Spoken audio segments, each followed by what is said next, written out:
So Lou and her team can't practice in the swimming pool, and the next set of auditions are coming up. So Pete's dad works at the local aquarium, and Pete has sneaked them in to practice in there. It's late at night, and it's kind of scary, but it's very cool. Now, says Pete, his voice disappearing into the darkness. This. He turns on the lights in the fish tanks, and the water glows with a bluish light. Small shoals of shining fish drift past the glass. It's the most beautiful thing I've ever seen. We stand in silence, and I find myself reaching for Gabriel's hand. To my surprise, Roman reaches for mine on the other side. It feels nice, like a family. I wonder if Roman and Pete are holding hands too. Best not ask.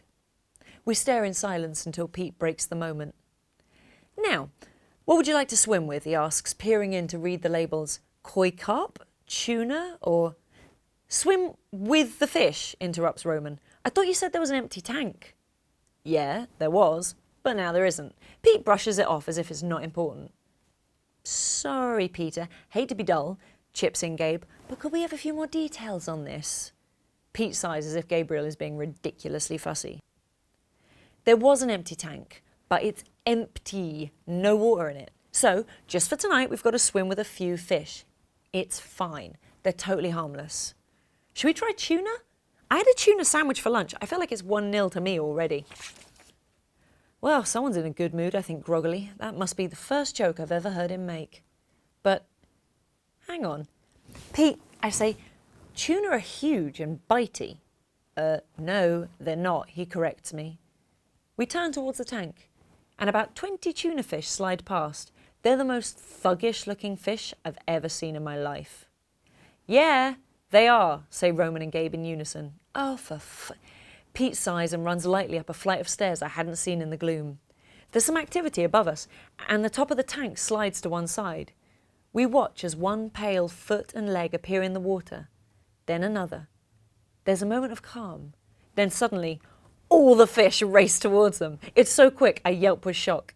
In a flash, Pete yanks his legs out of the water, but those fish moved so fast, I don't know if he got bitten. They look furious, thrashing around on the surface of the water. I can't be sure, but I think one of them is chewing. Pete, Gabe calls quietly upstairs. You all right, mate? No answer. You probably ate a close friend for lunch, Pete, and they wanted revenge, I call up. We wait a moment, sniggering quietly. Okay, fine. Pete appears again at the top of the stairs, acting as if that never happened. He bounds downstairs. Let's try another tank. After you, mate, Roman says, smirking. Several nibbles and a couple of harrowing near misses later. Seriously, if you've got an octopus in a tank, label it. There's no point being modest. We finally find a tank near the back that's full of tiny, brightly coloured fish who seem more scared of us than we are of them.